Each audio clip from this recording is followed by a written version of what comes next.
एक तक्रार आहे की मुलं आमचं ऐकत नाहीत. मला दीपकजी म्हणले, सर तुम्हाला तेवढ्यासाठीच बोलावलंय. आणि आज रामनवमी आहे. एक प्रभू श्री राम आपले आई वडील सांगतायत त्यासाठी सगळ्या राज्याधिकाराचा त्याग करून 14 वर्ष वनवासाला जात आहेत. आणि आज आमचे पालक म्हणतायत की आमची मुलं ऐकत नाहीत. आमच्या मुलांना कोणता संस्कार द्यायचा आहे नेमका? प्रभू श्रीराम, सीतामाई आणि लक्ष्मण वनवासाला निघाले. काही अंतर पार केल्यावर अचानक श्रीराम खाली वाकून वाटेवरचे छोटे छोटे दगड उचलून बाजूला फेकायला लागले. सीतामाईंना काही कळेना. त्यांनी प्रभू श्रीरामांना विचारलं, आपण पुढे चालत आल्यावर आता पाठीमागचे दगड का उचलताय? दगड टोचू नयेत म्हणून उचलून बाजूला फेकत असता तर मी समजू शकले असते, पण आता वाट तुडवून आपण पुढे आलोय, आता पाठीमागचे दगड उचलायची गरज काय? त्यावेळी श्रीराम असं म्हणाले की आपण वनवासाला आलो आहोत हे भरताला माहिती नाहीये. भरत त्यावेळी अयोध्येत नव्हते, पण ज्यावेळी भरत अयोध्येत येईल आणि आपण वनवासाला गेलो हे त्यांना कळेल, त्यावेळी भरत क्षणभर सुद्धा अयोध्येत थांबणार नाही. तो आपल्या पाठीशी पटकन धावत येईल आणि तो आपण ज्या वाटेनं आलोय त्याच वाटेनं धावत येईल. सीतामाई म्हणाल्या, मग तुम्हाला असं वाटतं का की पाठीमागून येणाऱ्या भरतांना खडे टोचू नयेत, दगड टोचू नयेत म्हणून ते उचलून बाजूला फेकावेत? आपला भरत इतका दुबळा वाटतो का? आपला भरत इतका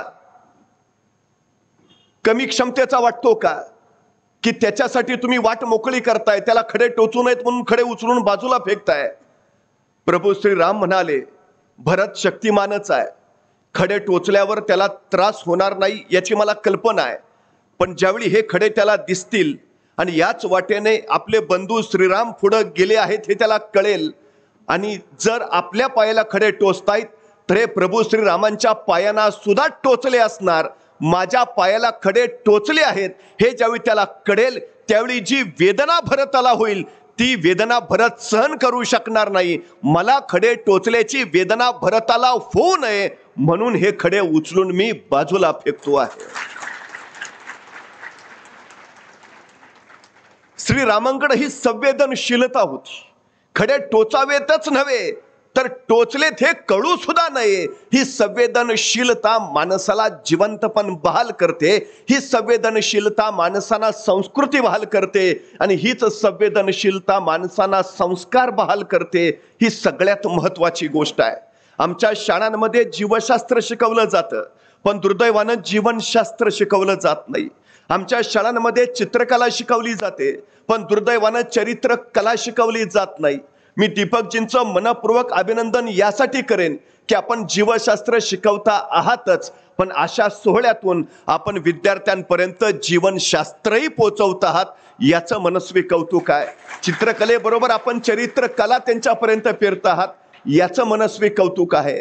खरं तर विद्यार्थी ही तुमची आमची कौटुंबिक संपत्ती नव्हे तर ती राष्ट्राची संपत्ती आहे.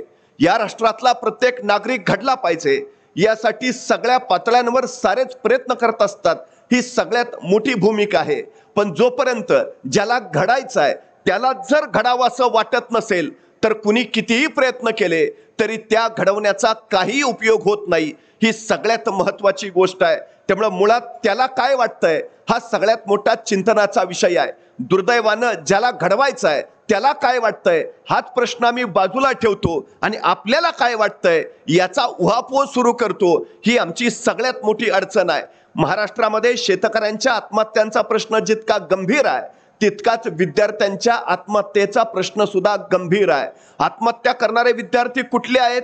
ते मेडिकलला जाणारे विद्यार्थी आहेत, ते इंजिनिअरिंगला जाणारे विद्यार्थी आहेत. म्हणजे मुळातच हे विद्यार्थी बुद्धिमान आहेत, हे गुणवंत आहेत. मग असे बुद्धिमान विद्यार्थी असा आत्मघात का करून घेत आहेत हा सगळ्यात मोठा चिंतनाचा आणि संशोधनाचा विषय आहे. प्रश्न असा आहे याचा अर्थ काहीतरी गडबड आहे, कुठेतरी गोंधळ आहे. त्याच्या मुळाशी आपण गेलो आहोत का हे पाहणं सगळ्यात महत्वाचं आहे. मी परवा रस्त्यानं चाललो होतो, अचानक एका घरातनं भांडणाचा आवाज ऐकू आला. मला उत्सुकता वाटली. नवरा बायकोचं भांडण होतं. आता सभ्यतेचा संकेत असा सांगतो की नवरा बायकोच्या भांडणामध्ये तिसऱ्यानं कान घालू नये, पण विषय चांगला होता त्यामुळे आपसोकच माझं लक्ष तिकडं गेलं. बायको तवानं सांगत होती, हे बघा यावेळी मी तुमचं ऐकणार नाही, काही झालं तरी माझ्या मुलाला डॉक्टरच करायचं. नवरा म्हटला, तुला काय कळतंय, तू गप्प बस, आता दवाखाने ओस पडायला लागलेत, मुलाला इंजिनियरच करायचं. नवरा बायकोचं भांडण पेटलं. बायको म्हणे डॉक्टर करायचं, नवरा म्हणे इंजिनियरच बनवायचा. शेजारी पाजारी जमा होतले, 4 जण बायकोच्या गटाचे, 4 जण नवऱ्याच्या गटाचे. काही माणसं म्हणायला लागले, बरोबर आहे वहिनी तुमचं, डॉक्टरच करा. नाही नाही काका बरोबर आहे, इंजिनियरच करा. बघता बघता गर्दी आणखी वाढली. घरातली गर्दी पायऱ्यांवर आली, पायऱ्यांवरची गर्दी रस्त्यावर झाली. 2 गट तवानं भांडायला लागले, डॉक्टर करा, इंजिनियर करा. बघता बघता रस्ता बंद झाला, वाहतूक खोळंबली, गाड्या थांबल्या, माणसं गाड्यातनं उतरली, रस्ता बंद झाला. कुणीतरी पोलिसांना फोन केला, पोलीस धावत आले. नेमकं प्रकरण काय तपास केला आणि प्रकरणाच्या मुळाशी म्हणजे या नवरा बायको जवळ आले. नेमका प्रकार काय फौजदारांनी दरडावून विचारलं. तशी बायको म्हणाली, हे बघा दरवेळी यांचं मी ऐकते, यावेळी ऐकणार नाही, माझ्या मुलाला डॉक्टरच बनवणार. वडील म्हटले, त्याला काय कळतंय, तिच्याकडे लक्ष देऊ नका, हे बघा माझ्या मुलाला इंजिनियरच बनव. ते फौजदार म्हटले, तुम्ही दोघंही जरा शांत राहा, तुमच्या मुलाला माझ्या पुढे बोलवा, मला त्याला विचारू द्या, त्याला काय व्हायचंय. तशी बायको लाजत म्हणाली, तो अजून जन्माला यायचा आहे.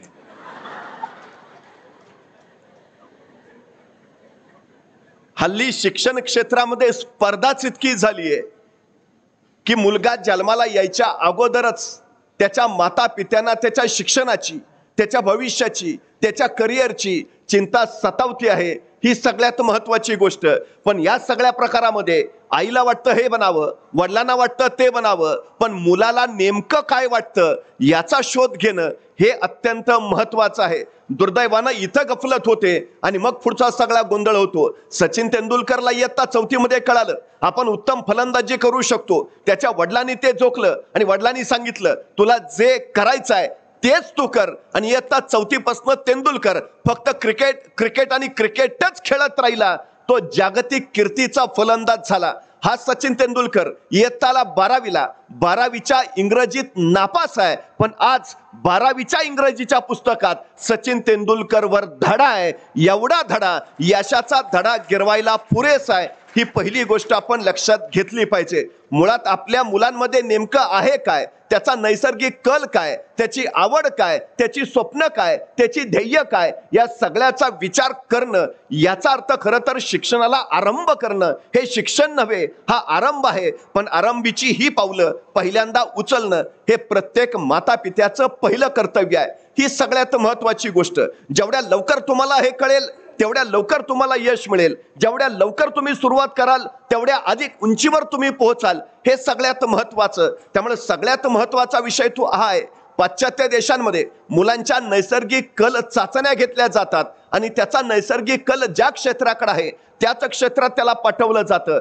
म्हणजे 10वी नंतर एखादा विद्यार्थी म्हटला की मला चित्रकला शिकायची आहे, तर त्याला कुठलीही जोर जबरदस्ती केली जात नाही. त्याला चित्रकलाच करू दिली जाते आणि सरकार तिथलं त्याला दरमहा 1.5 लाख रुपये देतं की तुझी कला तू विस्तार, तुझ्या कलेचा तू विकास कर.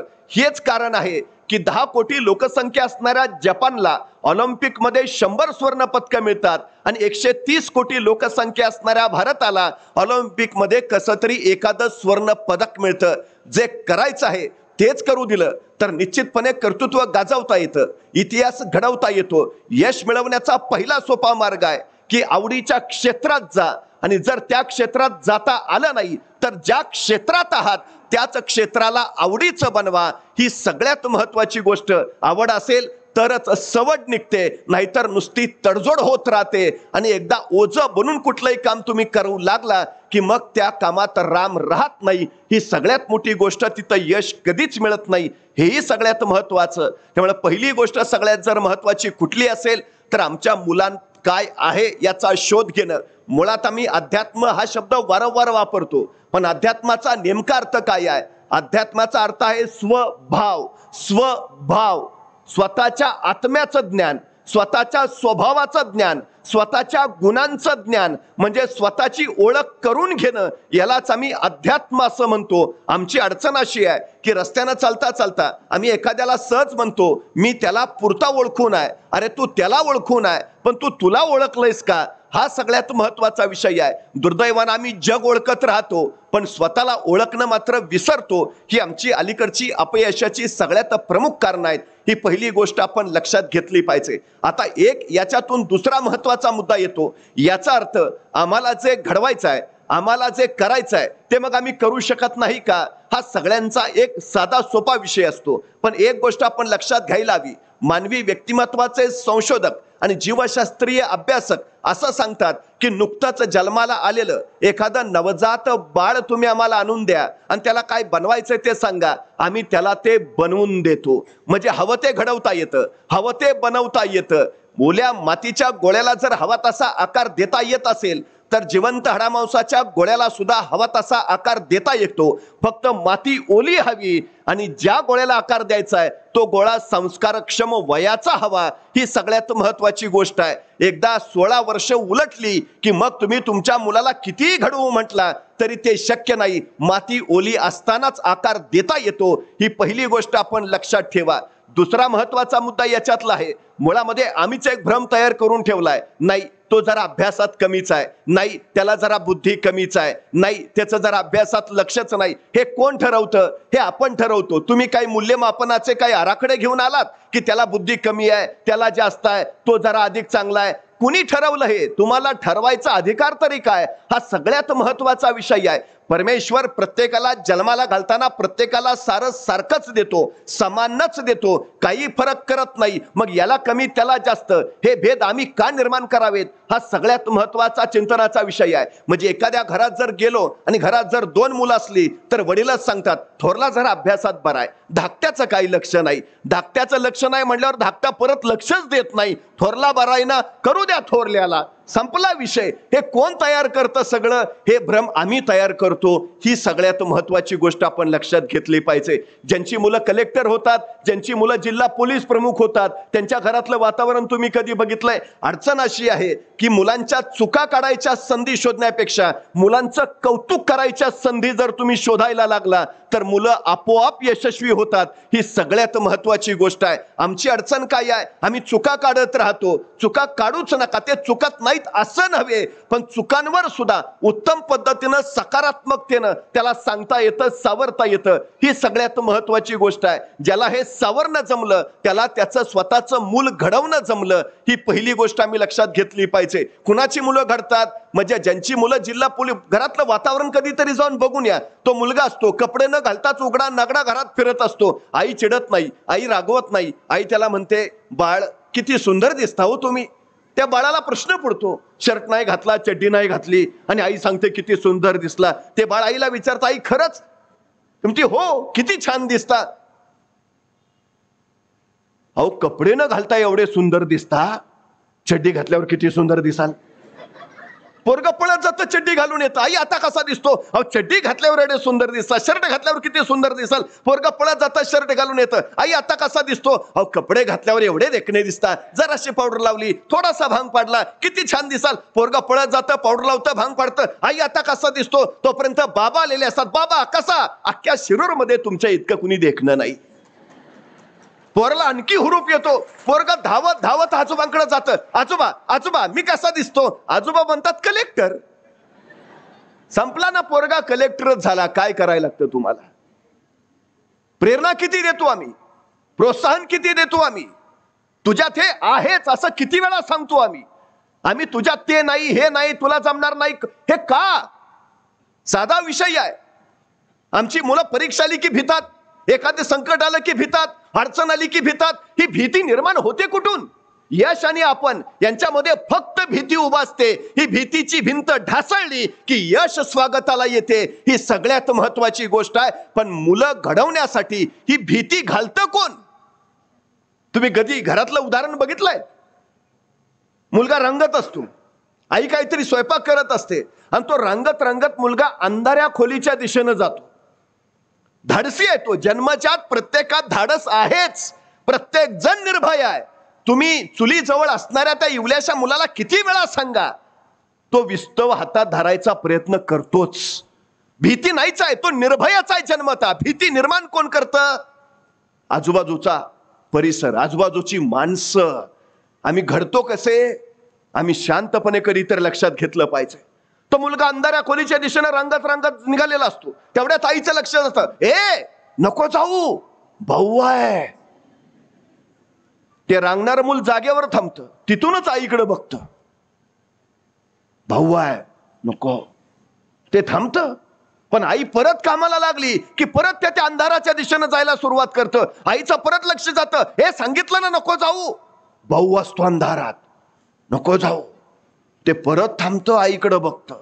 आई कामाला लागलेली दिसते. ते परत अंधाराकडे झेपावतं. धाडस जन्मजात आहेच, ते परत झेपावतं. पण ते परत अंधाराकडे निघालेला आई बघते. आई जागेवर उठते, धावत जाते. किती वेळा सांगितलं अंधारात जायचं नाही. भाऊ असतो, चल इकडं. त्याला उचलते आणि इकडं आणून ठेवते.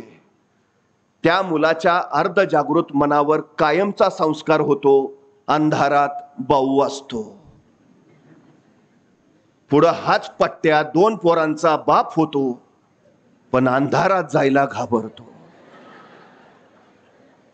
दोष त्याचा नाही, त्याच्या अर्ध जागृत मनावर जो संस्कार झाला, अंधारात भाऊ असतो, त्या संस्काराचा तो दोष आहे. मला सांगा, इथं एवढे सगळे बसलाय, कधी कुणी भाऊ बघितलाय? मग नसलेला भाऊ आमच्या पोरांच्या डोक्यात का घालता? त्याचं धाडस का मारता? त्याच्यात भीती का निर्माण करता? आमची सगळ्यात मोठी अडचण आहे, तो सायन्सला ऍडमिशन घेतलं की पहिलं 4 बाजूने नको, फिजिक्स अवघड. अरे त्याला शिकू दे तरी. आत्ताशी 10वी झालाय तो, फिजिक्स कसं त्याला माहिती नाही. हे कोण भीती घालतं? तो मुळात निर्भय आहे, तो मुळात धाडसी आहे, त्याला सगळं करता येत आहे. पण हे आजूबाजूचं जे वातावरण आहे ना, ते सतत त्याच्या मनात भीती निर्माण करतं. त्यामुळे मी पहिल्यांदा सांगतो, ज्याला घडायचं आहे ना, त्यांनी नकारात्मक वातावरणातनं पहिले बाजूला व्हा आणि सकारात्मक वातावरणात जा.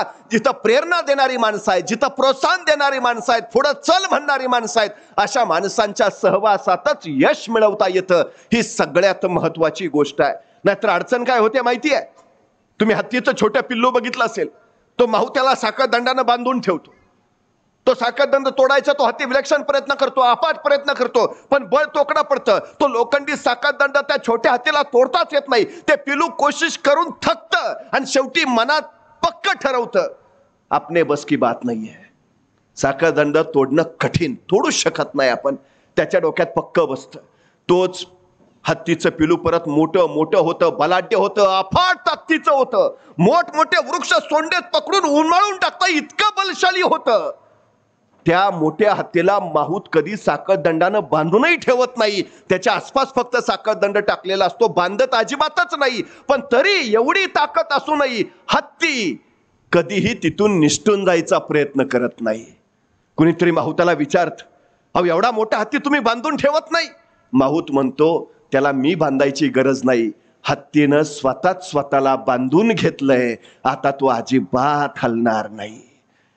आमच्या सततच्या सकारात्मक किंवा नकारात्मक बोलण्यामुळं आमची मुलं स्वतःला बांधून घेतात. आपण असेच आहोत, आपल्याला हेच येणार, आपल्याला हे येणारच नाही. ही मग त्याच्यात किती ताकद येऊ द्या, किती बुद्धिमत्ता असू द्या, किती उपजत कौशल्य असू द्या, हे मर्यादाचं कुंपण जर आम्ही त्याच्या भोवती घातलं तर तो घडूच शकत नाही. ही सगळ्यात महत्वाची गोष्ट आहे. एक आयुष्यातला नियम कायम लक्षात ठेवा, या जगात दुसरा कुणीही तुमचा पराभव करू शकत नाही. या जगात फक्त तुम्हीच तुमचा पराभव करू शकता. या जगात दुसरा कुणीच तुम्हाला जिंकून देऊ शकत नाही. या जगात फक्त तुम्हीच तुम्हाला जिंकून देऊ शकता, दुसरं कुणीच नाही. ही मर्यादा आपली आपण घालतो, ही बंधनं आपली आपण घालतो, बस दुसरं काही नाही. ह्या मर्यादा दुसरं बाहेरून कुणी आम्हाला घालत नाही, ही आपली आपण घालून घेतलेली बंधनं असतात. त्यामुळे या शृंखला पहिल्यांदा तोडा. आमच्या मुलांना पक्क सांगा, तुझ्यात काहीही कमी नाही, कुठलीही कमतरता नाही, तुझ्यात सगळं आहे, असं अजिबात काही नाही. नाही ते प्राध्यापक दीपकजींना दिवसाचे 48 तास मिळतात, त्यामुळे मग त्यांचं ते शिरूरलाही संस्था आहे, इथंही संस्था आहे, ते श्रीगोंद्यालाही संस्था आहे. 48 तास असतात त्यांना. आपण सामान्य माणसं, आपल्याला 24च तास. कसं काय करणार आपण? असं होतं का हो कधी? यशस्वी माणसाला 48 तास मिळतात म्हणून तो यशस्वी? आणि आम्हाला नाही, सगळ्यांना 24 तासच मिळतात, पण मिळालेल्या 24 तासाचा कोण कसा किती अचूक वापर करतो याच्यावर त्याचं यश ठरतं. बुद्धीचं सुद्धा नेमकं तसंच आहे. तुम्हाला मिळालेल्या बुद्धीचा कोण कसा किती अचूक वापर करेल याच्यावर तुमचं यश ठरतं. ही सगळ्यात आणि सगळ्यात महत्वाची गोष्ट आहे. त्यामुळे तुमच्यात काहीही कमी नाही हे पक्का डोक्यात ठेवा. पहिली गोष्ट आहे सगळ्यात महत्वाची. आपण काही बनवू शकतो, काही होऊ शकतो, काहीही करू शकतो. तुम्हाला चित्रकार बनायचं आहे, बनवू शकता. नाटककार बनायचं आहे, बनवू शकता. डॉक्टर बनायचं आहे, बनवू शकता. इंजिनियर बनायचं आहे, बनवू शकता. NDA जायचं आहे, जाऊ शकता. कुठली स्पर्धा परीक्षा करू शकता. कलेक्टर व्हायचं आहे, होऊ शकता. जिल्हा पोलीस प्रमुख होऊ शकता. काहीही तुम्ही जे ठरवाल ते तुम्ही होऊच शकता. ही पहिली गोष्ट आपल्या डोक्यात ठेवा. असं काहीच जगात अशक्य नाही, अजिबात काही नाही. स्वतःच्या क्षमता, स्वतःची बुद्धिमत्ता, स्वतःचे कौशल्य या सगळ्यांचं साठा तुमच्यात मुळात आहेतच. एक मूर्तिकार ओबडधोबड दगडातनं सुंदर सुंदर मूर्ती तयार करायचा. कुणीतरी त्याला विचारलं, या ओबडधोबड दगडातनं तुम्ही इतक्या सुंदर सुंदर मूर्ती कशा काय तयार करता? तो मूर्तिकार म्हणाला, तसं बघितलं गेलं तर मी काहीच करत नाही, कारण मूर्ती दगडातच असतात. मी फक्त नको तेवढा भाग काढून टाकतो. आमचं तसंच आहे. सगळं आमच्यात आहेच. आम्हाला बाहेरून काहीच नाही टाकायचं, आम्हाला फक्त नको तेवढं बाजूला काढून फेकायचंय. हे महत्वाचं. अलीकडची अडचण अशी झाली आहे, मुलं म्हणतात नको तेवढं ठेवा. मूर्ती घेऊन गेलात तरी काही अडचण नाही. आमची सगळ्यात मोठी अडचण ती आहे, सगळ्यात मोठी. इथं मात्र आम्ही सजग व्हायची वेळ असते. इथं आम्ही सावध व्हायला हवं. कुठलं ध्येय पेरता तुम्ही त्याच्यात, कसं बळ देता तुम्ही त्याला, आम्ही हे सांगायला हवं. आमची सगळ्यात महत्वाची गोष्ट आहे ती आहे, त्याच्या आत जे आहे त्याचा साक्षात्कार त्याला घडवून देणं. आणि याच्यासाठी सगळ्यात महत्वाची गोष्ट असते कृती. करायला हवी, करायलाच हवी. पण बऱ्याच लोकांचं असं आहे, करू का नको, करू का नको, हा निर्णयच होत नाही. ही आमची सगळ्यात मोठी अडचण आहे. अपयशी माणसाचं अपयश मिळण्यापाठीमागचं सगळ्यात महत्वाचं कारण काय माहितीये? निर्णयच न घेणं. तो काही करतच नाही. एका शेतकऱ्याला विचारलं, यंदा शेतात गहू पेरलाय का? तो म्हणला नाही, यंदा पाऊस कमी पडायची शक्यता आहे त्यामुळे गहू पेरला नाही. मग यंदा मका तरी लावलाय का? नाही, यंदा मक्यावर सुद्धा कीड पडायचा संभव आहे म्हणून मकाही लावला नाही. मग यंदा शेतात पेरलंय काय? कुठला धोकाच पत्करायला नको म्हणून काय पेरलंच नाही. अरे तुम्ही जर काय पेरलंच नाही तर तुम्हाला काय मिळणारच नाही. का पेरलं नाही? तुम्ही कारण सांगत बसता, पाऊसच पडणार नाही, असंच होणार आहे, कीडच लागणार आहे, यावेळी मेडिकलला जागाच मिळणार नाही, इंजिनिअरिंगची परीक्षाच होणार नाही, कोरोनाचा परत प्रादुर्भाव वाढतोय, बहुतेक ऑनलाईनच शिकावं लागतंय. अरे तू कशाला बाकीचं सांगत बसतो? आमची अडचण काय? तू कृती कर ना. कृती कधी होते? निर्णय घेतला तर. निर्णय कधी घेता येतो? विचार पक्का असेल तर. विचार कधी पक्का असतो? तुम्ही स्वतःबद्दल गंभीर असाल तर. गंभीर कधी असता? तुमचं ध्येय ठरलं असेल तर. ध्येय कधी ठरतं? तुम्हाला काय करायचंय हे माहिती असलं तर. आम्ही या टप्प्यातनं गेलो का? सगळ्यात महत्वाची गोष्ट आहे. दीपकजी मगाशी सांगत होते, आम्ही तयार आहे. आम्ही आमच्या इन्स्टिट्यूटचं नाव सुद्धा वाईट ठेवलंय. संदर्भ. आम्ही काय करू शकतो? संदर्भ देऊ शकतो. तुम्ही आमचा वापर करा जिथं अडचण येते, जिथं प्रश्न पडतोय, जिथं शंका येते, जिथं तुम्हाला वाटतंय आपण कमी आहोत, आम्ही त्या जागा भरायला तयार आहे. तुम्हाला जे हवं ते द्यायला तयार आहे. आम्ही वाईड आहोत, पण तुम्ही सुरुवात तर करा. दिशा द्यायला ते आहेत. एक सद्ग्रस्त बस स्टँडच्या दिशेने निघाला होता. अर्धा तास चालल्यावर थकला. तेवढ्यात पाठीमागून रिक्षा आली. त्याने रिक्षाला थांबवलं. रिक्षावाल्याला विचारलं, स्टँडवर येणार का? रिक्षा म्हणला येतो की. किती घेणार? रिक्षावाला म्हणला 100 रुपये. म्हणला 100 रुपये? आधीच अर्धा तास चाललोय, आता जवळच असेल, तुला कुठे 100 रुपये द्या. हा सद्ग्रस्त निघाला रिक्षा न घेता चालतच. आणखी अर्धा तास चालत चालत पुढे गेला. स्टँड काय येईना. तेवढ्यात पाठीमागून तोच रिक्षावाला परत आला. याने परत रिक्षावाल्याला थांबवलाय, थांब, आता स्टँडवर येणार का? तो म्हणला येतो. किती घेणार? रिक्षावाला म्हणला 200 रुपये. अरे मगाशी तर 100 म्हटला, आता त्याच्यानंतर मी अर्धा तास पुढे चालत आलोय, आता 200 कसे? रिक्षावाला म्हटला, तुम्ही एसटी स्टँडच्या विरुद्ध दिशेनं चालत आलाय. दिशा माहिती असणं फार महत्वाचं आहे. दिशा दाखवणारा पाठीशी असणं फार गरजेचं आहे. दिशा दाखवणारा नसला, दिशा माहिती नसली की मग वेळ वाया जातो, ऊर्जा वाया जाते, कष्ट वाया जातात.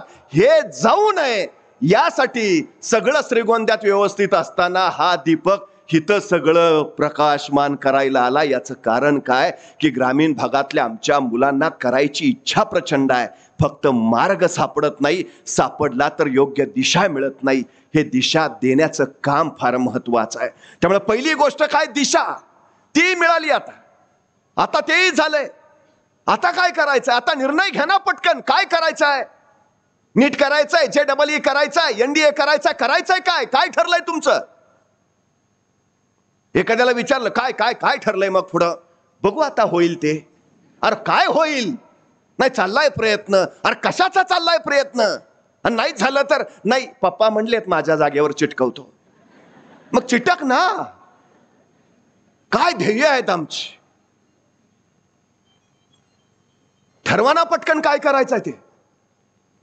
अहो काय काय लोक 50 उलटली तरी निर्णय घेत नाहीत.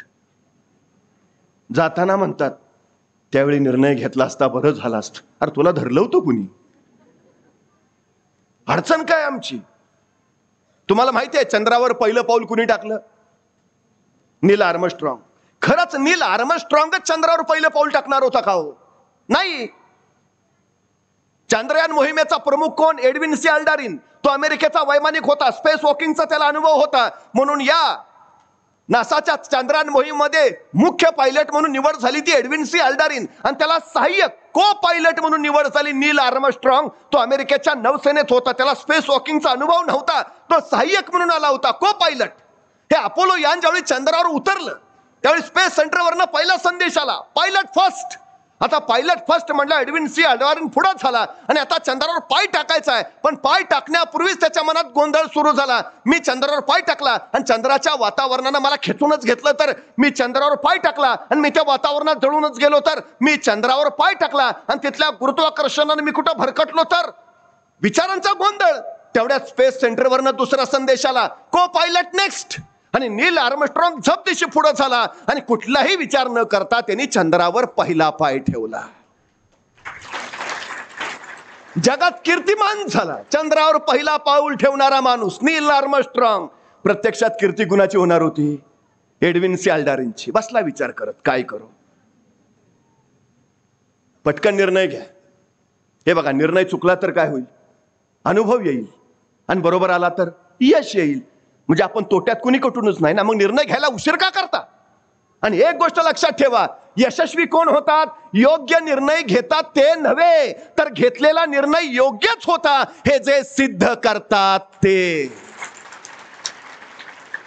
त्यामुळे काही निर्णय घ्या, पण निर्णय घ्या, कारण निर्णय घेतल्याशिवाय कामाला सुरुवात होत नाही. प्रत्यक्ष कृतीला तुम्ही पाऊलच उचलत नाही, हे सगळ्यात महत्वाचं कारण आहे, सगळ्यात महत्वाचं. आता निर्णय पण झाला, आता कृती. काय काय लोकांची तरी सुरुवात होत नाही. कर ना, हो. अरे ठरलंय ना आता, हो. मग कर ना सुरुवात. अहो परवा एका डोंगराच्या पायथ्याला एक सद्ग्रस्त उभा होता, वेळ रात्रीची. जाता जाता मला दिसलं, म्हटलं काय उभा आहे, नाही डोंगरावर जायचं आहे. म्हटलं मग जा ना, अंधार आहे. म्हटलं ठीक आहे, माझ्या हातातला कंदील मी त्याला दिला, आता जा. आणि मी आलो निघून. दुसऱ्या दिवशी सकाळी त्या डोंगराच्या पायथ्याला पोहोचलो तरी सद्ग्रस्त तिथंच. मी म्हटलं आला जाऊन, नाही गेलोच नाही. का, अंधार केवढा होता. अरे मग तुला कंदील दिला होता की, हो दिला होता ना, पण त्याचा प्रकाश फक्त माझ्या पायापुरताच पडतोय, मला किती लांब जायचं होतं. अरे सद्ग्रस्ता, चालायला सुरुवात तर कर, कंदिलाचा प्रकाश आपोआप तुझ्या बरोबर येत जाईल. आम्ही काय करतो, विचारच इतका करतो, मग एवढाच. अरे तू सुरुवात तर कर ना, अडचण काय आहे. एक गोष्ट लक्षात ठेवा, तुम्ही ज्यावेळी पूर्ण समर्पणानं, पूर्ण एकाग्रतेनं ज्यावेळी एखादी कृती करायला जाता, त्यावेळी सगळी सृष्टी तुमच्या पाठीशी मदत घेऊन उभा असते.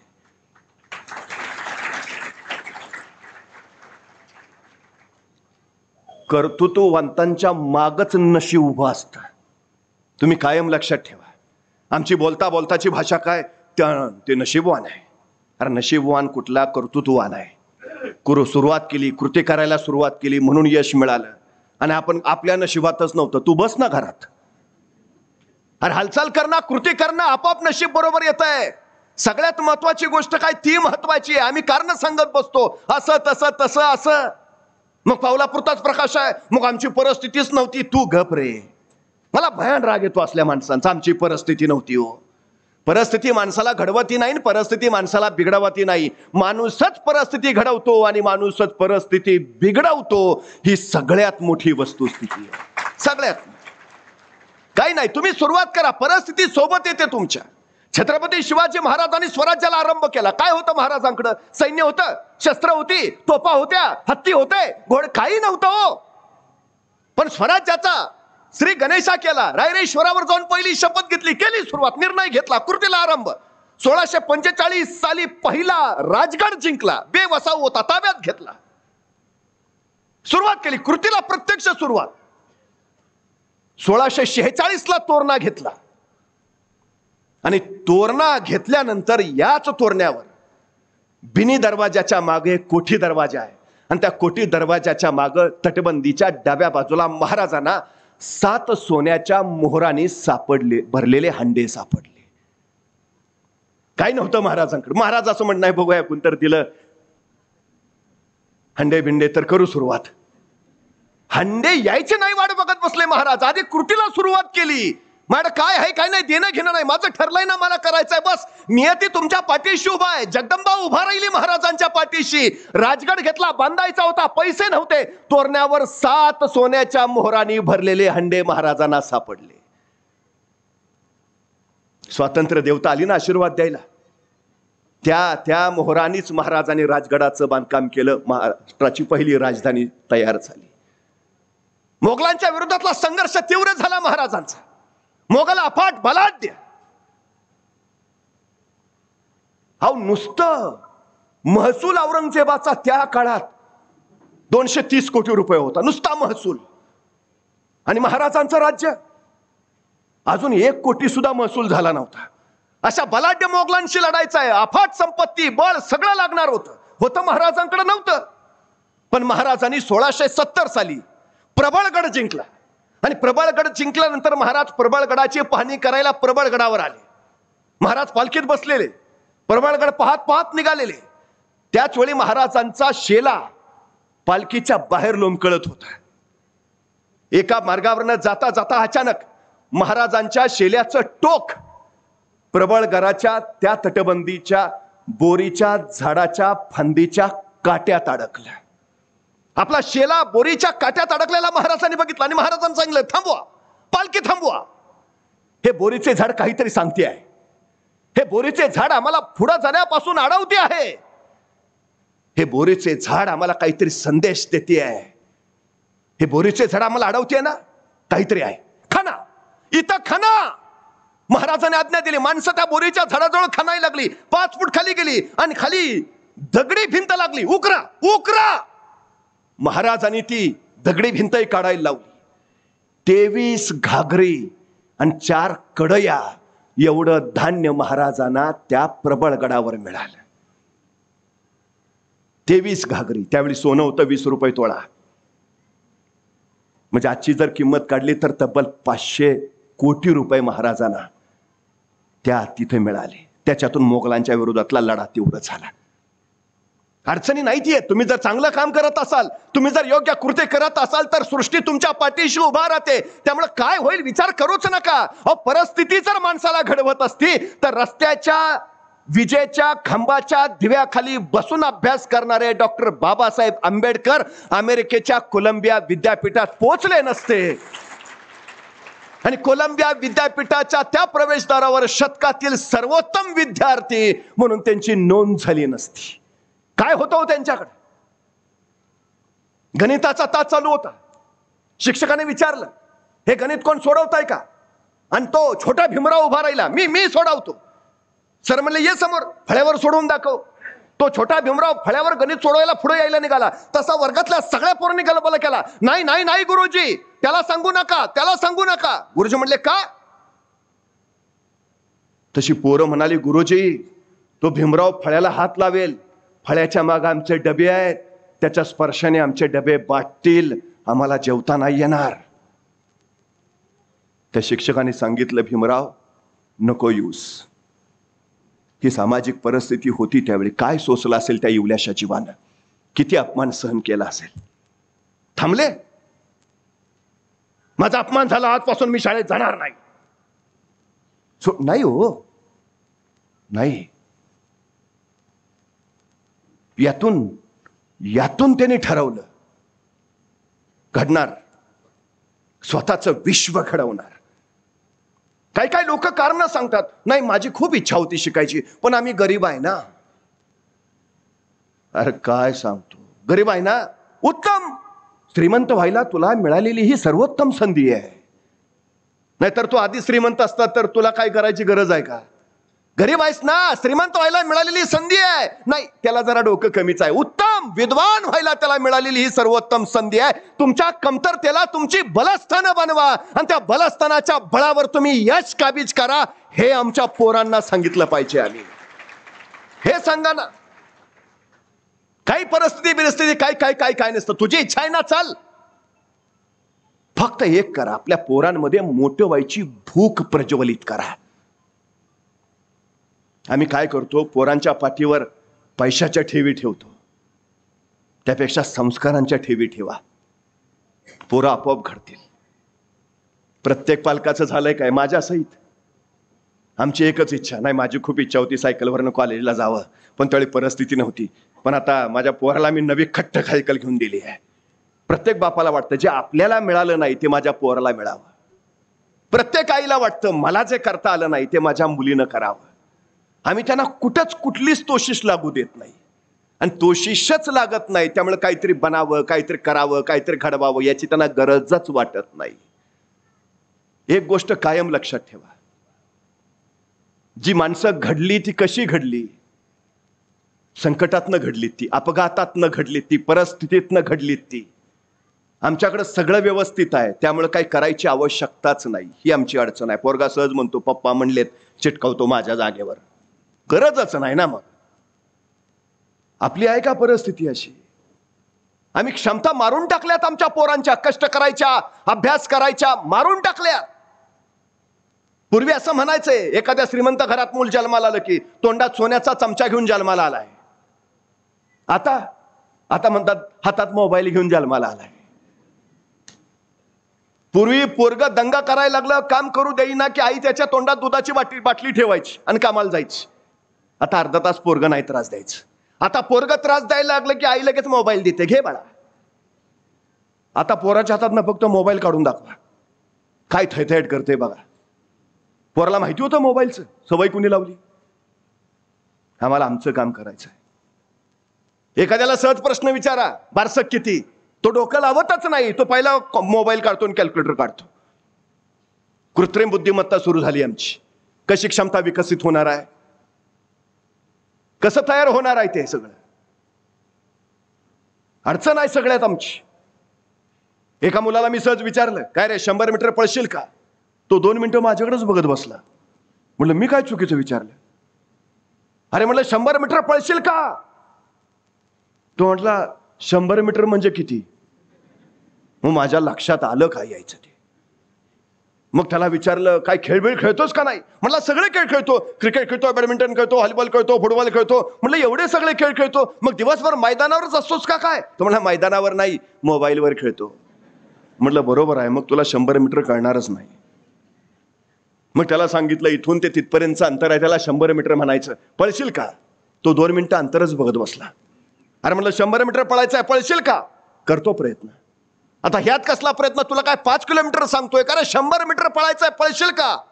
पळतो. बरं मला सांग, हे 100 मीटर पळायला तुला किती वेळ लागेल? तो 5 मिनिटं परत अंतर बघत बसला. अरे म्हणलं 100 मीटर अंतर पार करायला तुला किती वेळ लागेल? तो म्हणला 5 मिनिटं तर लागतील. 5 मिनिटं? अरे 100 मीटर पळायचं आहे. हो तेच ना, 5 मिनिटं तर लागतील. अरे हुसेन बोल्टचं ऑलिम्पिकचं 100 मीटरचं रेकॉर्ड 9.58 सेकंद आहे. हुसेन बोल्टचं ऑलिम्पिक मध्ये म्हणजे 10 सेकंदात तो 100 मीटर पळतो. तू 15 सेकंद म्हण, 20 सेकंद म्हण, 25 सेकंद म्हण, 30 सेकंद म्हण का 5 मिनिटं. माझं मला माहिती आहे ना.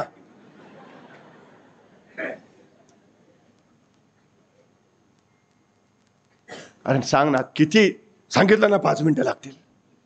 तेवढ्यात त्याचा मित्र धावत आला. ए पळ, कुत्रा पिसाळलाय. इतक्या भयान वेगात पळत सुटला. 7 सेकंदात 100 मीटर. 7 सेकंदात.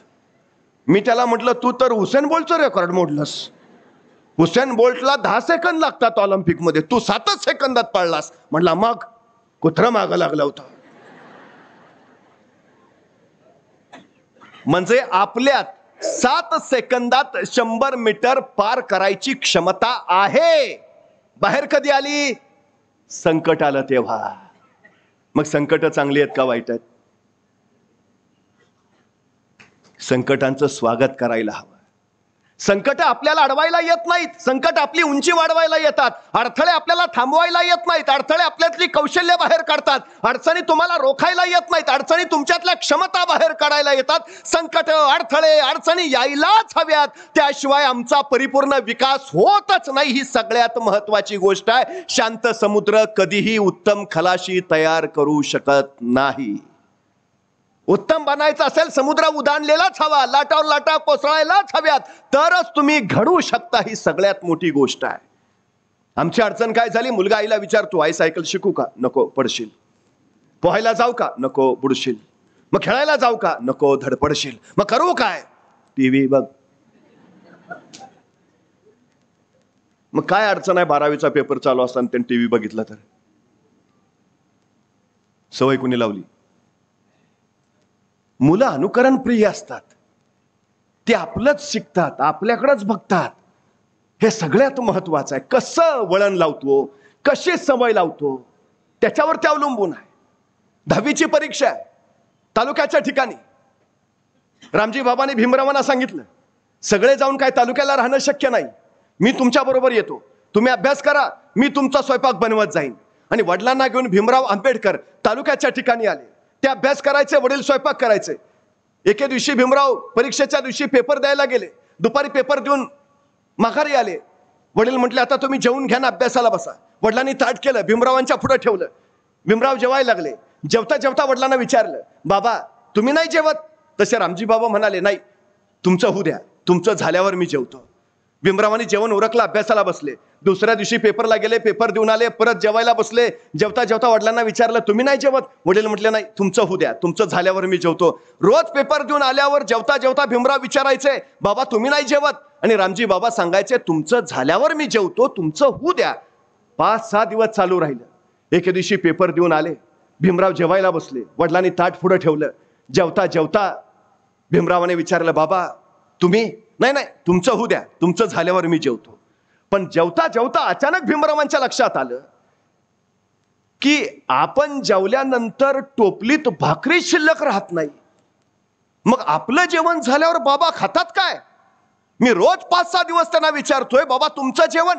आणि ते मला सांगतात की तुमचं झाल्यावर मी जेवतो. पण माझं जेवण झाल्यावर टोपलीत भाकरी शिल्लक राहत नाही, तर माझ्या नंतर ते खातात काय, जेवतात काय? भीमरावांनी वडिलांना विचारलं, बाबा मी रोज विचारतोय आणि रोज तुम्ही सांगताय माझं झाल्यावर जेवतो, पण माझं जेवण झाल्यावर टोपलीत भाकरी शिल्लक राहत नाही. बाबा तुम्ही खाता काय? तुम्हाला भूक नाही का लागत? तसे रामजी बाबा म्हणाले, भीमराव माझी भूक भाकरीनं भागणारी नाही. तुम्ही एवढे ज्ञान संपन्न व्हा, एवढे मोठे व्हा की तुमचं ते ज्ञान बघून माझं पोट भरेल.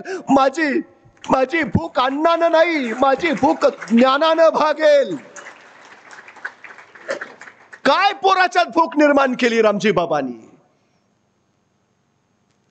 तुम्हाला वाटतंय ना मी जेवावं, तुम्हाला वाटतंय ना माझं पोट भरावं? माझं पोट अन्नाने नाही, माझं पोट तुमच्या ज्ञानाने भरेल. माझ्यासाठी अन्न नको, माझ्यासाठी ज्ञान मिळवा. मोठे व्हा. आमच्या मुलांच्यात आम्ही कुठली भूक पेरतो, आम्ही कुठलं ध्येय पेरतो, काय सांगतो त्याला आम्ही? मी वारंवार सांगतो, मुलांना अभ्यास करा कधीच सांगू नका, कारण ती तुमचं ऐकतच नाहीत आणि ऐकणारी नाहीत. आणि तुम्ही सांगून ते जर अभ्यासाला बसले तर त्यात काय अर्थही नाही. त्याला स्वतःला वाटलं पाहिजे आपण अभ्यास करावा.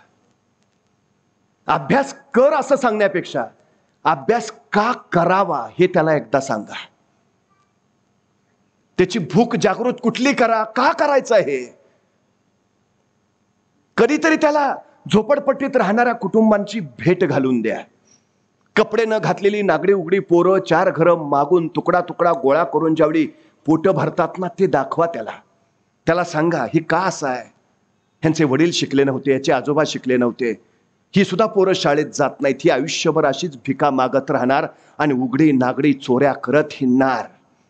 आणि एखादा उंची महाल सुद्धा त्याला दाखवा ज्यांनी स्वतःच्या शिक्षणाच्या बळावर स्वतःची प्रगती केली आहे. आणि त्याला सांगा हा शिकला आणि मग हे वैभव त्यांनी कमावलं. तुला काय व्हायचं आहे, या वैभवाचा मानकरी का झोपडीतला भिकारी. आम्ही फार बोलायची गरज नसते, आम्ही फार सांगायची गरज नसते. पोरं जाणून घेतात, कळतं त्यांना. हे परिस्थितीचं दर्शन आम्ही त्यांना घडवायला हवं. एक गोष्ट लक्षात घ्या, शिक्षण ही अत्यंत महत्वाची गोष्ट आहे, पण कुठलीच महत्वाची गोष्ट शिकता येत नाही, त्याचा अनुभवच घ्यावा लागतो. अनुभवासारखा दुसरा गुरु नाही. आम्ही काय करतो, आम्ही पोरांना माहिती देतो, आम्ही शिक्षण देतो, उपयोग नाही. त्याला अनुभव घेऊ द्या. अनुभवाशिवाय तो घडणारच नाही, ही सगळ्यात मोठी गोष्ट आहे. एखाद्यानं प्रगती केली, प्रचंड यश मिळवलं की आम्ही काय म्हणतो, त्यांनी गरुड झेप घेतली. गरुड झेपच का? असं गरुडाच्या झेपेत काय सामर्थ्य आहे? गरुड घडतो तरी कसा? तुम्हाला माहिती आहे, गरुडाची आई ज्या क्षणी आपल्या पिलाला जन्म देते, त्याच्या दुसऱ्या क्षणी त्या नुकत्याच जन्माला आलेल्या पिलाला आपल्या पंजात पकडते आणि सरळ आसमानात भरारी मारते. अगदी उंच उंच उंच जाते, अफाट उंचीवर जाते. नुकताच जन्माला आलेला पिलो आहे. वारा म्हणजे काय माहित नाही, आभाळ म्हणजे काय माहित नाही, श्वास कसा घ्यावा कळत नाही, सृष्टीचं माहिती नाही, काय नाही. आईनं जवळ घ्यावं, शिकवावं, सांगावं, आवरावं, सावरावं. तर ही आई जन्मल्या पिलाला पंजात पकडते आणि उंच आसमानात घेऊन जाते, अगदी उंच आणि अफाट उंचीवर गेल्यावर ही आई आपल्या पंजातल्या पिलाला सरळ खाली सोडून देते आणि सण सण सण सण सण करत ते पिलू वेगानं खाली येतं. त्याला काही कळत नाही. ते अर्थ हाक मारतं, याई याई याई ये ना, याई पकड ना, याई उचल ना, याई आधार दे ना, याई. आई फक्त घिरट्या घालत राहते वर. पिलू वाऱ्याच्या वेगाने सण सण सण सण खाली येत असत. ते अर्थ साथ घालतं, आई ये ना, आई पकड ना, आई सावर ना, आई घे ना जवळ. ती ऐकत नाही, ती फक्त घिरट्या घालते. पिलू एकदा खाली बघतं, आता खाली जमीन आपटणार आणि कपाळ मोक्ष होणार, संपणार. ते परत एकदा अर्थ हाक मारतं, आई ये ना, आई. आई फक्त घिरट्या घालते आणि एका क्षणी त्या पिलाला कळून चुकतं, आई येत नाही.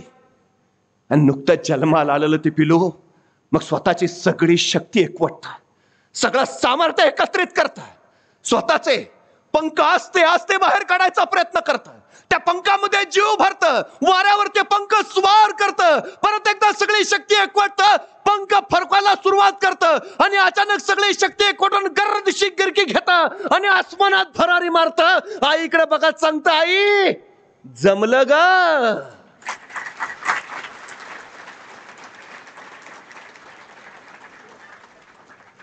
गरुड झेप कुणाच्या जीवावर मारता येत नाही.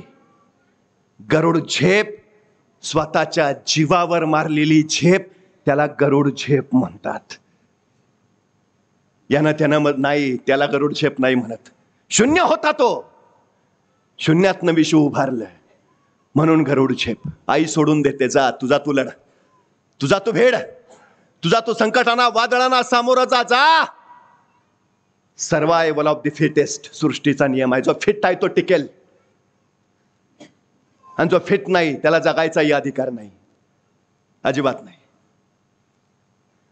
आमची पोरं फिट बनवायची असतील ना, वादळ वाऱ्याशी झुंजायला शिकू द्या त्यांना, संकटांच्या लाटाशी खेळू द्या त्यांना, पडू द्या, ढासळू द्या, रक्त येऊ द्या, होऊ द्या वेदना.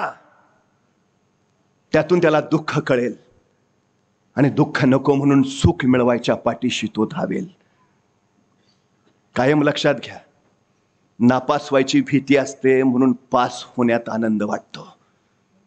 नापास हा शब्दच नसता तर पास या शब्दालाही अर्थ नाही. अपयश अडचणीचं आहे म्हणून प्रत्येकाला यश हवं असतं. आमच्या पोरांना अपयश सुद्धा एकदा भोगू द्या, त्याशिवाय त्याला यशाची किंमत कळायची नाही. हे आलं पाहिजे. हे अनुभव, हे टक्के टोनपेत्यानं बघितले पाहिजेत, सांगितले पाहिजेत. त्याला सांगा, आम्ही जगतोय ते आमचं आयुष्य आहे. आमच्या आयुष्यात तुला घडवणं हे आमचं कर्तव्य आहे, पण स्वतःचं आयुष्य स्वतः घडवणं हे तुझं कर्तव्य आहे. आम्ही तुला सांगू शकतो, पण तुझ्या वतीनं आम्ही अभ्यास नाही करू शकत. तो त्यालाच करायचा आहे. आमचा मुला दिवस रात्र खोलीत कोंडून घेतो. काय अभ्यास चाललाय? कसला चाललाय? काय करतोय? तुम्हाला खूप वाटतं. मी असे पालक बघितलेत, गोंजाळ साहेब, 12वीची परीक्षा आली पोराची की बाप 2-2 महिने रजा काढतो. आई त्याला घेऊन परीक्षा हॉलकडे जाते. इतकं बघितलंय आम्ही. काळजी कुणाला? पालकांना. ही तुम्हाला जेवढी काळजी वाटते ना, त्याच्या अर्धी काळजी जरी मुलाला वाटली तरी तो हवं तो घडेल. ही काळजी त्याला वाटू द्या. जोपर्यंत त्याला वाटत नाही तोपर्यंत तो घडणार नाही, हे पहिलं लक्षात ठेवा. एक 4थीतला मुलगा होता. शाळेत भाषण स्पर्धा होत्या. वर्गात सगळ्यांच्या समोर भाषणाला उभा राहिला. बोलायला सुरुवात केली आणि सगळा वर्ग खो खो खो खो खी खी खी खी खी हसायला लागला. त्याची खिल्ली उडवायला लागला.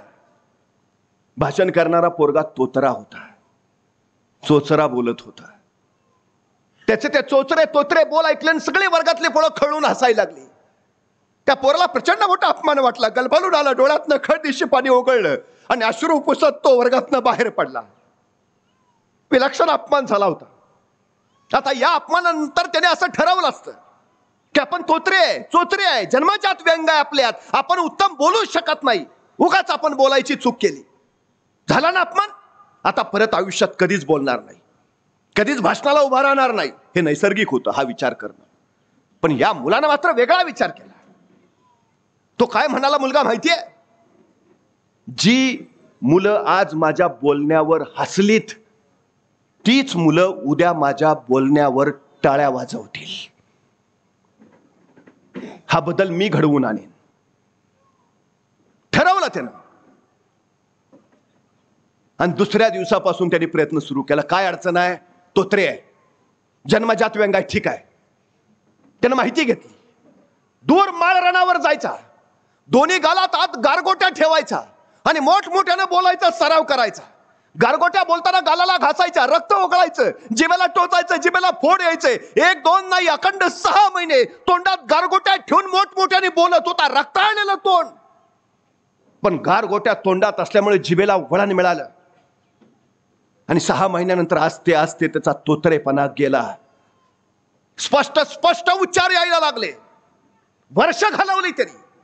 1 वर्षानंतर आता तो स्पष्ट बोलत होता. नंतर त्याने विचार केला, पल्लेदार वाक्य फेकता यायला हवीत, त्यासाठी श्वास टिकायला हवा, त्यासाठी दम टिकायला हवा, छातीचा भाता मजबूत हवा. काय करावं लागेल? माहिती घेतली आणि त्याला कुणीतरी सांगितलं, रोज डोंगरावर पळत जायचं आणि डोंगरावरनं खाली पळत उतरायचं. छाती भक्कम होते, मजबूत होते, भाता बलदंड होतो, श्वास टिकतो, दम टिकतो, पल्लेदार वाक्य फेकता येतात. वर्षभरानंतर त्यांनी पल्लेदार वाक्यांसाठी सराव चालू केला. पळत पळत जायचा, सरळ डोंगर पळत पळत चढायचा आणि डोंगरावरनं खाली उतरायचा. अखंड 6 महिने तो डोंगर चढत उतरत होता. या प्रचंड व्यायामानं छातीचा भाता मजबूत झाला, श्वास दम टिकू लागला. आता पल्लेदार वाक्य फेकता येऊ लागली. आता उच्चार स्पष्ट झाले, पल्लेदार वाक्य फेकता यायला लागली. बोलणं जमलं, पण काय बोलायचंय? ज्ञान हवं. यांनी एनसायक्लोपीडियाचे सगळे खंड आणले आणि अभ्यासाला सुरुवात केली. आता उत्तम बोलता येतंय ना, माझं बोलणं सुद्धा वैचारिक प्रभावी झालं पाहिजे. अभ्यास चालू केला. पण वय असं होतं की एका जागी बसायचाच नाही, तो फार वेळ टिकायचाच नाही. अर्धा तास वाचत बसला की त्याला वाटायचं उठावून बाहेर फिरून यावं. मग तो अर्ध्या तासानंतर उठायचा, बाहेर फिरायचा, मित्र आले असतील त्यात रमायचा, परत तासभर वेळ जायचा, परत यायचा, उगाच वेळ घालवला, परत येऊन बसायचा, परत अर्धा पाऊण तास अभ्यास झाला की परत वाटायचं जावं बाहेर, त्याच्या लक्षात आलं असा अभ्यास नाही होणार आपला, असा अभ्यासच होणार नाही. हे सारखं बाहेर जाणं, जागेवर उठणं नाही, अभ्यास होणार नाही. विचार केला काय करता येईल. तो सरळ उठला, एका सलून मध्ये गेला आणि सलून मधल्या नाभिकाला त्यांनी सांगितलं, माझ्या डोक्यावरचे अर्धे केस काढून टाक. नाभिक म्हटलं अर्धे? हो, अर्धच टक्कल कर. नाभिकानं त्याच्या डोक्यावरचे अर्धे केस काढून टाकले. आता अर्ध्या डोक्यावर केस होते, अर्ध्या डोक्यावर टक्कल होतं. त्यांनी स्वतःचा चेहरा आरशात बघितला, स्वतःला स्वतःकडे पाहावे ना. तो घरी आला. आता बरं झालं, आता माझं बाहेर जाणं आपोआप बंद. अशा अवतारात काय आपण बाहेर जाऊ शकत नाही. आता बाहेर जाणं बंद झालं. परत अभ्यासाला बसला. आता बाहेर जायचा विषय नव्हता. तास, 2 तास, 3 तास अखंड अभ्यासाला बसायचा. आणि 3-3 तास बसला की मग त्याला डुलकी यायची, झोप यायची. तो म्हणला नाही, झोप येऊन चालणार नाही, डुलकी येऊन चालणार नाही. अभ्यास झाला पाहिजे, अखंड झाला पाहिजे, उदंड झाला पाहिजे, पण डुलकी यायचीच. शेवटी विचार केला, परत सलून मध्ये गेला. नाभिकाला म्हणाला, सगळे केस काढा, फक्त शेंडी ठेव, फक्त शेंडी ठेव. नाभिकानं सांगितल्यासारखं त्याच्या डोक्यावरचे सगळे केस काढले, फक्त शेंडी ठेवली. घरी आला. जिथं अभ्यासाला बसायचा तिथं भिंतीला मागं खुंटी होती. त्या खुंटीला त्याने एक रस्सी बांधली आणि रस्सीचं दुसरं टोक स्वतःच्या शेंडीला बांधून घेतलं आणि बसला अभ्यासाला. आता डुलकी आली की मान पुढं व्हायची आणि रस्सी ताणली जायची, शेंडीला ताण बसायचा, प्रचंड वेदना व्हायच्या, झोपच उडायची. आता येऊ दे झोप, आता काय नाही होत. बसला, अखंड अभ्यास करत बसला. प्रचंड ज्ञानवंत झाला, विचारवंत बनला. तो डेमोस्टेनिस जगातला पहिला वक्ता म्हणून जगप्रसिद्ध झाला. कुणी सांगितलेलं त्याला? आईनं सांगितलेलं? वडिलांनी सांगितलेलं? नाही. त्याच्या अडचणी त्यांनी सोडवल्या. मला बाहेर जावंसं वाटतंय, बंद करायचंय, अर्धे केस कापून आला. मला झोप येते, शेंडी ठेवून आला. हे तुम्ही सांगून नाही, हे त्याला वाटलं पाहिजे. हे आपल्या मुलानं स्वतः केलं पाहिजे. मग मग मग मग घडता येतं, मग घडवता येतं, हवं ते बनवता येतं. हे सगळ्यात महत्वाचं आहे. त्याला वाटू द्या, त्याला वाटू द्या काय करायचंय ते. आणि एक गोष्ट लक्षात ठेवा, बऱ्याच लोकांचा समज, गैरसमज काय असेल ते, पण तुमच्याकडे एक वेळ बाकी काही नसलं तरी चालेल, तुमच्याकडे एक गुण हवा, सातत्य, चिकाटी. तुमचा भ्रम आहे ना तुम्हाला बुद्धी नाही, नसू द्या. तुमचा भ्रम आहे ना तुमच्या शारीरिक क्षमता नाही, नसू द्या. फक्त एक गुण ठेवा, सातत्य, बस, दुसरं काही नाही. वज्रासारखा कठीण दगड, पण त्याच्यावर एकच पाण्याचा थेंब पडतो आणि तो एक पाण्याचा थेंब त्या वज्रासारख्या कठीण दगडाला सुद्धा भेग पडतो. ताकद त्या थेंबाची नाही, ताकद त्याच्या सातत्याची आहे. तो सतत सतत सतत पडत राहतो. काही मुलं सांगतात, मी अभ्यास करतो पण माझ्या लक्षात राहत नाही, मी अभ्यास करतो पण माझी स्मरणशक्ती नाही. अभ्यास सतत सतत सतत सतत रंधा मार, सातत्य, सराव, हे सगळ्यात महत्वाचं आहे. असं होतच नाही, वाचलंय लक्षात राहत नाही, राहणारच. एकदा वाच, नाही राहिलं, दुसऱ्यांदा वाच, नाही राहिलं, तिसऱ्यांदा वाच, नाही राहिलं, चौथ्यांदा वाच, नाही राहिलं, 5व्यांदा वाच, 6व्यांदा लक्षात येईल, पाठ झालंय. सातत्य ही सगळ्यात महत्वाची गोष्ट आहे. जगातली सगळ्यात लांब नदी अमेझॉन, उगमाजवळ फक्त एक थेंब पडतो तिचा, दर 7 सेकंदांनी. दर 7 सेकंदांनी एक थेंब. हजारो वर्ष झाली त्या अमेझॉन नदीच्या उगमाचं 7 सेकंदानंतर एका थेंबाचं सातत्य चुकलं नाही. त्या एका थेंबातनं अमेझॉनची जगातली सगळ्यात लांब नदी तयार झाली. सगळ्यात महत्वाची गोष्ट आहे ती. सातत्य खूप मोठं काम करतं. रोज 1 तास करा, काही अडचण नाही. परीक्षेच्या वेळेला तुम्हाला अभ्यास करायची गरजही पडणार नाही, पण रोज 1 तास सातत्य, सराव, हे अत्यंत महत्वाचं आहे, सगळ्यात महत्वाचं. एक गोष्ट कायम लक्षात ठेवा, एकदा ध्येय ठरलंय ना, मग तुम्ही हत्ती आहात, सिंह आहात का मुंगी आहात, फरक पडत नाही. तुम्ही किती सातत्यानं कष्ट करता याच्यावर तुमचं यश ठरतं. तुम्ही मुंगी, हत्ती, काही नाही उपयोग. मुंगी बघितली कधी? मुंगी केवढीशी, तिचं डोकं केवढंच, डोक्यातला मेंदू केवढासा, तरी पण त्या मुंगीला बरोबर कळतं कुठल्या गावातल्या कितव्या आळीतल्या, कितव्या घरातल्या, कितव्या खोलीतल्या, कितव्या कपाटावरच्या, कितव्या फळीवर किती नंबरचा साखरेचा डबा आहे. सांगावं लागत नाही, रस्ता दाखवावा लागत नाही. मुंगी कणभरच असते, पण मनभर साखर फस्त करते. मग कणभर मुंगीला जर आपलं ध्येय गाठणं जमत असेल तर आपल्याला काय अडचण आहे? केवढा मेंदू दिलाय आपल्याला. एका तत्वज्ञाला कोणतरी विचारलं, हे जग कधी संपेल? तो तत्वज्ञ म्हणाला, ज्या दिवशी एखादी मुंगी निवांत आराम करताना एकाच जागी बसलेली तुम्हाला दिसेल, त्या दिवशी समजून जा जगाचा अंत जवळ आलाय. मला आराम करत असणारी बसलेली मुंगी फक्त दाखवा, चुकून दिसणार नाही. शिस्त तिच्याकडनं शिकावी. डोळे नाहीत हो, आंधळे असतात मुंग्या. मुंग्यांना डोळे नाहीत, दृष्टीही नाही ती, पण रांग चुकत नाही तिची. आणि आम्ही सांगतो चष्मा घाला म्हणले डॉक्टर, त्याशिवाय दिसणारच नाही. नाहीतर झाला असता महिन्यापूर्वीचा अभ्यास. चष्मा नव्हता म्हणून थांबलंय. काय कारण आहेत आमची? नाही, दीपक सर शिकवतात उत्तम, पण पप्पांना म्हणलंय मी गाडी दिली तर जातो. उपयोग काय? मुंगी कारण सांगते मला डोळे नाहीत, रांग कशी धरू? नाही हो. अखंड काम करत असते. 4 महिन्याच्या पावसाळ्याची बेगमी करायला मुंगी 8 महिने अविरत काम करत असते, अविरत. मग पोरं म्हणतात एवढं काम करायचं वय, मरायचंय का? माणूस कामानं कधीच मरत नाही. माणूस कामाच्या ताणानं मरतो. ताण कधी येतो? काम साठलं की. काम कधी साठतं? काम रेंगाळत ठेवलं की. काम कधी रेंगाळतं? वेळेत नाही केलं की. वेळेत कधी नाही करत? गांभीर्य नसलं की. गांभीर्य कधी नसतं? काय करायचं ते ठरलंच नसलं की. कधी ठरत नाही. स्वतःवर विश्वास नसला की. विश्वास कधी नसतो? स्वतःच्या क्षमता माहिती नसल्या की. स्वतःच्या क्षमता कधी माहिती नसतात? स्वतःची ओळख नसली की. उपयोग काय? ज्याला स्वतःची ओळख नाही तो स्वतःची ओळख कशी निर्माण करणार, हा सगळ्यात महत्वाचा विषय आहे. तुम्हाला माहिती आहे, कामानं जर माणसं मरत असती तर मुंग्या सकाळी जन्माला येऊन दुपारी मरायला पाहिजेत.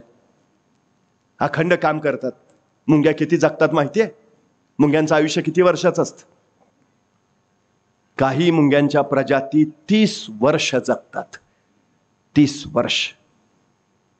एक गोष्ट लक्षात ठेवा, जी माणसं सतत कामात असतात ती दीर्घायुषी असतात, आणि जी माणसं आराम करत निवांत जगतात ती अल्पायुच ठरतात. हे सगळ्यात लक्षात घ्या. तुमचं हृदय अविरत काम करत असतं, ते कधीतरी थांबलंय का सांगा? मग त्याला काय अडचण नाही, तुम्हाला काय आहे? ते थांबलं की आपलं सगळंच थांबतंय. आपण झोपलो तरी ते चालूच आहे ना. अडचण काय आहे? आमच्या पोरांना सांगा, कर, अखंड काम कर, प्रचंड काम कर, उदंड काम कर. जर काय व्हायचंय तर त्याला पक्क सांगा. कितवीत आहेस? 10वीत? 11वी 12वी 2 वर्ष गाढवासारखा अभ्यास कर, म्हणजे तुला आयुष्यभर राजासारखं जगता येईल. आणि ही 2 वर्ष 11वी 12वी तू जर राजासारखी जगलास तर आयुष्यभर गाढवासारखं काम करावं लागेल. काय करायचं आहे?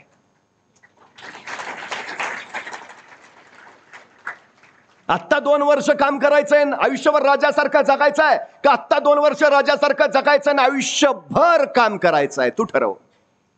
सांगा त्याला. हवं ते घडवता येत, हवं तसं घडवता येत. आमच्या पोराच्या डोक्यात हे भिनवा, पहिलं भिनवा. आणि मी पुन्हा एकदा सांगतो, आपण सगळे पालक आहात म्हणून सांगतो, आई ही मुलाची पहिली शाळा असते आणि शाळा ही मुलाची दुसरी आई असते. ह्या 2 आईंच्या कुशीतच मूल घडत असतं. आमची अडचण काय झाली मगाशी दीपकजी मला म्हणत होते, हल्ली पोरं प्रश्नच विचारत नाहीत. प्रश्न विचारायला त्याने अभ्यास तर केला पाहिजे. काय काय पोरं अभ्यास करतात तर त्यांना प्रश्नच पडत नाहीत, इतके ते विद्वान असतात. सब सॉल्व आता है. तुम्हाला एक माहिती आहे आमची अडचण काय झाली? दोष पोरांचा नाही सर. 150 वर्ष इंग्रजांनी इथं राज्य केलं. इंग्रजांना इथं मालक म्हणून राहायचं होतं आणि आम्हाला गुलाम बनवायचं होतं. म्हणून मॅकॅलॉने जी शिक्षण पद्धती बनवली तीच मुळात गुलाम बनवणारी. आमच्या या शिक्षण पद्धतीत प्रश्न विचारण्याचा विषयच येत नाही, स्वतःच्या बुद्धीचा वापरच नाही. जिज्ञासा संपली आमची. जिज्ञासाच अस्तित्वात नाही आमच्यात. आमच्या सगळ्यात मोठ्या अडचणीचं कारण आहे. सगळ्यात म्हणजे मी फिजिक्स शिकवतो. मी काय शिकवतो फिजिक्समध्ये? Newton's law, Einstein's formula, Edison's rule. मला प्रश्न पडतो, फोनराउज law, Patil's formula, Gunjal's rule, असं का नाही हो? किती वर्ष तेच फिजिक्स शिकवतोय. मला प्रश्न पडतो, आम्ही का नाही शिकवत पाटील्स लॉ, गुंजाळ्स फॉर्म्युला, व्हॉन राऊल्स रूल? का नाही? आम्हाला प्रश्नच पडत नाहीत, कारण आमच्या जिज्ञासाच नाही. मग प्रश्न नाही म्हणल्या उत्तर शोधायचा विषय नाही, म्हणजे संशोधनच नाही. कसले शोध लावणार आम्ही? मला कधी कधी बरं वाटतं, बरं झालं ते न्यूटनच सफरचंदाच्या झाडाखाली जाऊन बसला होता. ते मग त्याला प्रश्न तरी पडला, सफरचंद खालीच का पडतंय, आणि त्यातनं गुरुत्वाकर्षणाचा शोध तरी लागला. आपल्यातला एखादा बसला असता तर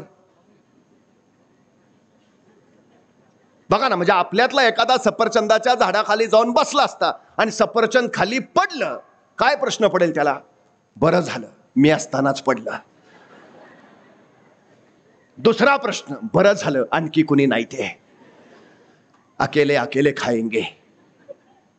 आणि जर एखाद्याला प्रश्न पडलाच की सफरचंद खालीच का पडलं, आणि त्यांनी विचारलं वडिलांना, बाबा सफरचंद खाली का पडलं? बाबा म्हणणार, खा ना मुकाट, का डोक्याला ताप देतो?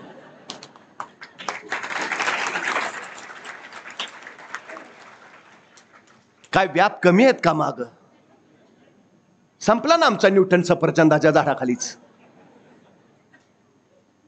संपलं हो, जिज्ञासाच संपली. आमची अडचण आहे, आमची मुलं घरात आपल्याला किती प्रश्न विचारतात. घरात प्रश्न विचारत असतील तर ती वर्गात येऊन शिक्षकांना सुद्धा विचारणार. एक पहिली गोष्ट, आम्ही त्याची जिज्ञासा जिवंत ठेवली पाहिजे, प्रश्न पडू दिले पाहिजेत त्याला. हे सगळ्यात महत्वाचं आहे, ते त्याच्या जिवंतपणाचं लक्षण आहे. एडिसन, तुम्हाला माहिती आहे,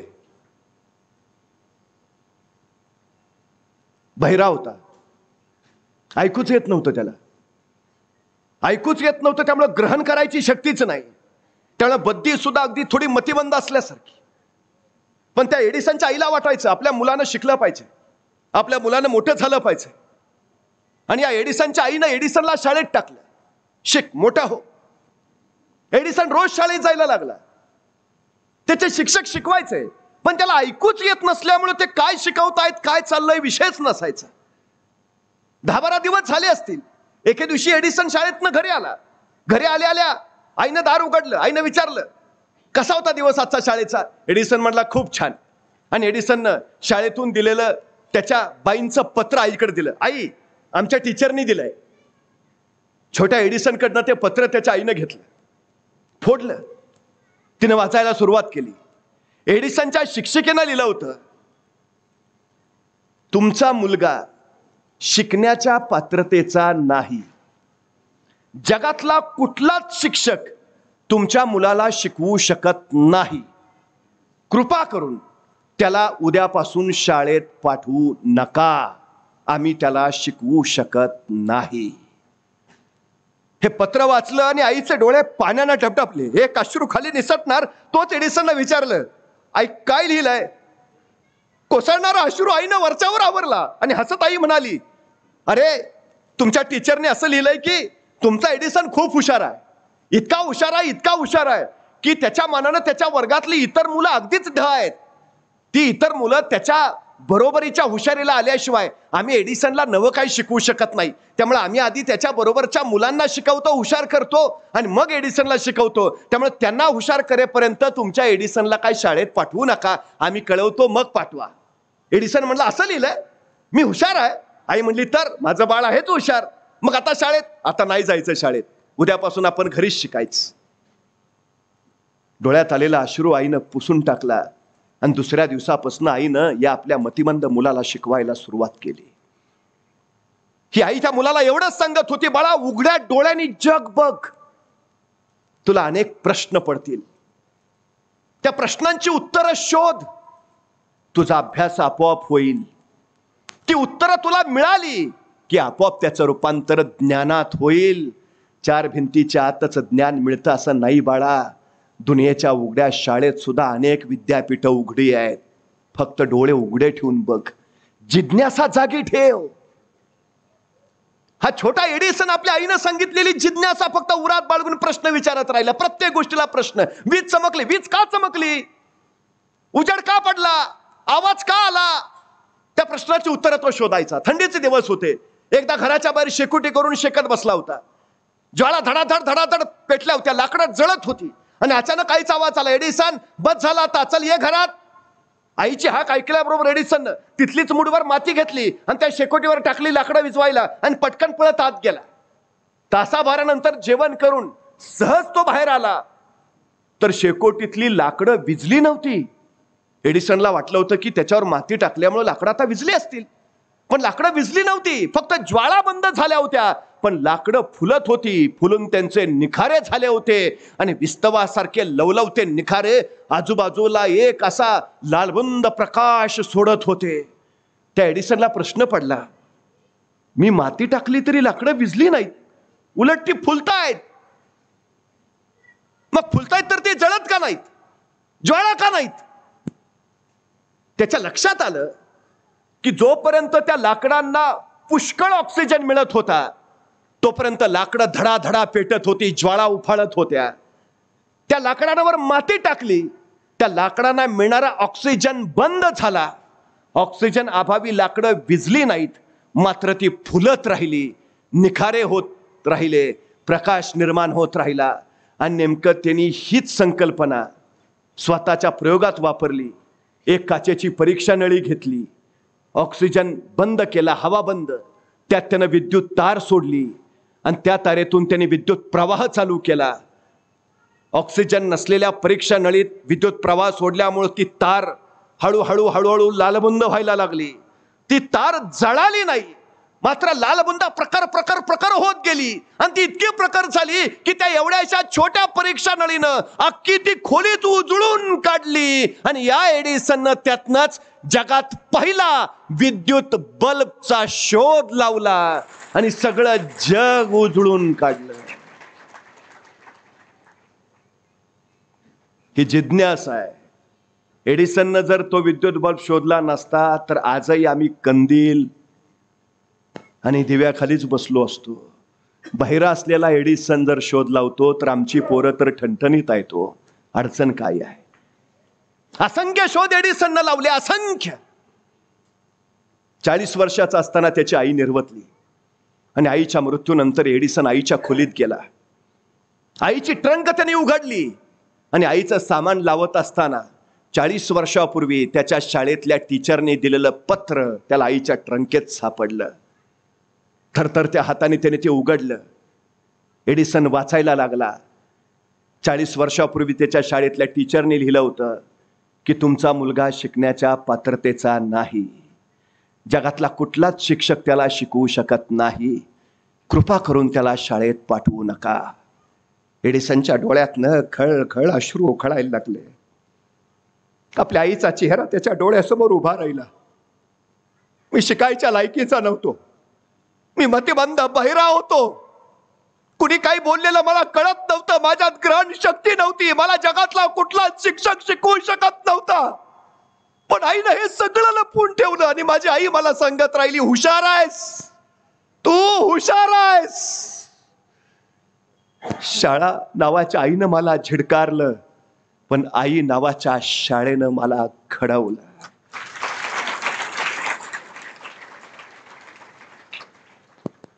वाईट आहेच, पण ज्ञानासाठी पुन्हा एकदा माऊली व्हा, आई व्हा आणि त्या आईपणातून आपल्या मुलांना घडवा. मुलं त्यातून यश घडवतील. आपल्या सगळ्यांना शुभेच्छा देतो.